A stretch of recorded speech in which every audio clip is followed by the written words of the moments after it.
you'll see your shadows in my room. Can't take back the love that I gave you. Juice WRLD, de son vrai nom Jarrad Anthony Higgins, est né le 2 décembre 1998 à Calumet Park. Cette étoile montante de la scène rap américaine, et plus précisément emo rap, c'est-à-dire ce rap émotif qui nous traite de sujets tels que la rupture amoureuse ou alors la dépression, d'ailleurs la prise d'antidépresseurs tels le Xanax ou encore de drogues pharmaceutiques telles la codéine, la ligne. D'ailleurs, il nous avait confié prendre de la ligne depuis 11-12 ans, depuis qu'il avait écouté les morceaux de Future sur la mixtape Dirty Sprite. When I heard Future, the first song I ever heard by Future was Ain't No Way Around It. The second song I've ever heard by Future is Dirty Sprite. 1, 2, 12, keep my eyes cool. 3 or 4 zips, have me leaning like a fool. Like off the first Dirty Sprite mixtape, and that shit had me wanting to sip lean at like 11, 12 years old, bro. Cet artiste nous a été révélé par le morceau Lucid Dreams. I have these lucid dreams where I can't move a thing, thinking of you. Samplé du morceau de Sting, très connu, que je vous mets maintenant. He deals the cards as a meditation. Il était vraiment une étoile montante. On parle de 4 milliards de streams, 400 millions de streams sur YouTube pour le morceau Lucid Dream. Il a eu le temps d'avoir une collaboration sur un projet entier avec Future. D'ailleurs, où il traitait de sa dépendance aux drogues pharmaceutiques.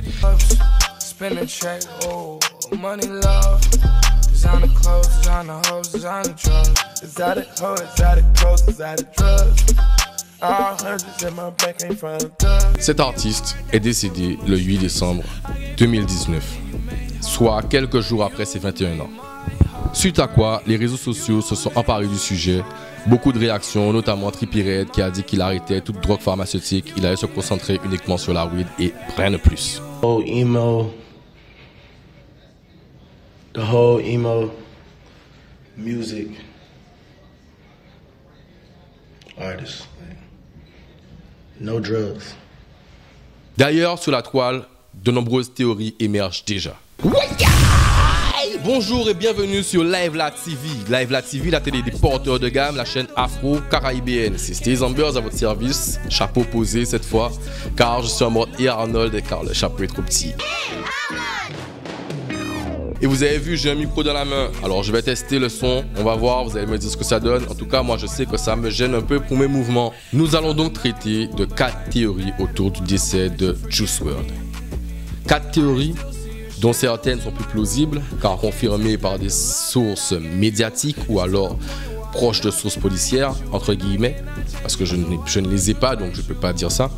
Et les autres théories, un peu le fruit d'internet, de réseaux, ou alors de l'imagination des fans. Alors c'est parti tout de suite pour 4 théories autour de la mort de Juice WRLD. Première théorie, Juice WRLD serait mort pour échapper à la police. Alors, selon le magazine TMZ, il semblerait que Juice WRLD serait mort pour échapper à la police. Il était suivi depuis en novembre sur un premier vol qu'il a eu en jet où il a été perquisitionné. Et là, il était attendu à l'aéroport de Midway à Chicago. Certaines sources diraient qu'ils ont vu Juice WRLD ingérer des opiacés, c'est-à-dire dérivés de l'opium, une drogue très dure. Et il aurait ingéré donc plusieurs comprimés d'opiacés afin de pouvoir passer le contrôle de police. Là, il s'est écroulé et il a eu une crise d'épilepsie ou arrêt cardiaque, on ne sait pas exactement. L'autopsie a été effectuée, on n'a pas plus de résultats. Cependant, selon TMZ, ce serait pour échapper du coup à la police qu'il aurait donc fait cela. Sachant que dans l'avion, dans les valises, on a retrouvé 30 kilos de weed, on a retrouvé des drogues pharmaceutiques, la ligne, le sirop de la codéine, ou encore on a trouvé des armes et un chargeur. Donc selon TMZ, ce serait ce qui se serait passé, ce qui se serait produit. Donc voilà la première hypothèse. La deuxième hypothèse, le pilote aurait dénoncé Juice WRLD et ses collègues. La deuxième hypothèse serait que Juice WRLD et ses collègues auraient été dénoncés par le pilote de l'avion. Voilà pourquoi la police l'attendait à l'aéroport de Midway, Chicago. C'est un peu un prolongement de la première hypothèse. Il se pourrait très bien que la police l'attendait déjà, mais qu'en fait le pilote est appelé, ou alors que le pilote est appelé, c'est la raison pour laquelle la police attendait. En tout cas, c'est un peu dans le même esprit que la première. On le saura peut-être un peu plus tard, mais je ne sais pas. C'est la deuxième hypothèse. Le pilote aurait donc dénoncé lors du vol les activités qui se passaient dans le jet, et à l'arrivée, il est attendu par la police et il se passe ce qui s'est passé par la suite. Il est tombé, crise d'épilepsie, etc. suite à l'ingérence de drogue ou pas, on ne sait pas.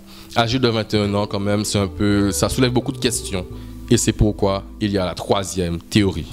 Juice WRLD ferait partie d'un nouveau club, le club des 21.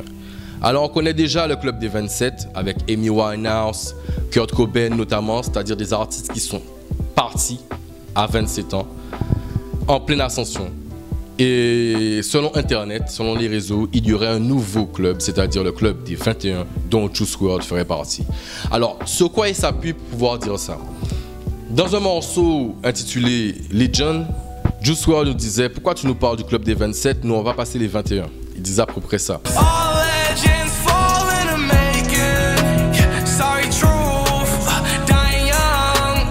Et ce serait donc prémonitoire parce qu'il est décédé le 8 décembre 2019, soit quelques jours après son anniversaire, le 2 décembre.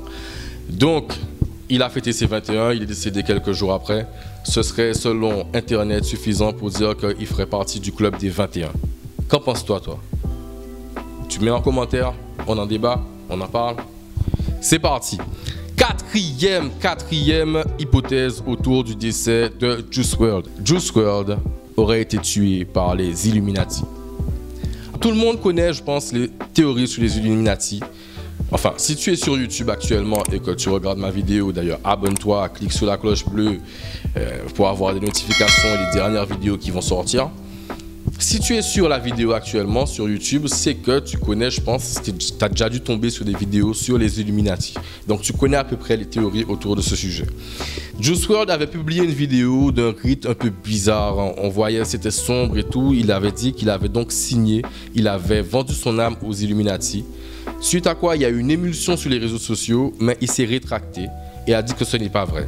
Donc Internet a ressorti ce dossier en disant que peut-être qu'il avait vraiment signé. C'est pourquoi il a eu cette ascension, que son contrat est arrivé à échéance, ou alors il n'a pas fait ce qu'il fallait ce qu'il fallait dans le contrat, donc il est mort à ses 21 ans. C'était la fin du contrat avec les Illuminati. Selon Internet, c'est ce que j'ai pu voir sur Twitter, enfin sur plusieurs réseaux, même sur YouTube, j'ai vu ça. Alors, je vous demande, qu'est-ce que vous en pensez? En tout cas, moi, je pense plus à la première, c'est-à-dire qu'il était attendu par la police et qu'il a dû ingérer les opiacés parce qu'apparemment, il aurait été aperçu en train de les ingérer et en plus, à l'hôpital, on lui aurait administré un antidote contre l'opium. Donc, ça aurait été suffisant pour pouvoir dire à TMZ et certaines sources que, en fait, ce serait la première la plus plausible. Moi, je pense que c'est ça. S'il a ingéré les opiacés, je pense pas qu'il y ait forcément de rapport avec les Illuminati ou autre. Et toi, tu aurais fait quoi? Si tu étais face à la police, si tu as des opiacés sur toi, sauf que déjà, je pense que c'est pas tout le monde qui fait ça, mais mets-toi à sa place. Imagine-toi, tu as 21 ans, tu es en pleine ascension, tu as dans ta main des opiacés, tu arrives devant la police, tu fais quoi? Alors moi, franchement, je dirais que, je sais pas, je passe. Si je passe pas, je vais en prison ou bien je paye une amende, mais je suis déjà un artiste que voilà, je pense que je fais 1 an. Voilà, je pense qu'à ce niveau-là, au niveau de Juice WRLD, je pense qu'il fallait mieux que mourir en fait. Mais je pense qu'il n'a pas pensé à ça. En tout cas, paix à son âme. Et voilà. Je vous laisse en tout cas, moi, ça m'a un peu attristé puisque je l'ai découvert en fait avec le morceau du coup Lucid Dreams, puis avec une émission d'Iconic qui le révélait comme étant le rookie de l'année 2018, ouais 2018. Bon, c'est dommage, c'était une carrière, on a pu voir ses freestyles, etc. C'est dommage, une carrière qui s'achève trop rapidement, un peu comme celle de Triple X ou alors celle de Nipsey Hussle ou de Lil Peep par exemple. C'est un peu dommage. Des jeunes qui s'en vont trop tôt, on ne pourra pas avoir le reste de son œuvre, de son art. C'était Stay Amber sur Live La TV et je vous dis prenez soin de vous. Peace. I still see your shadows in my room. Can't take back the love that I gave you.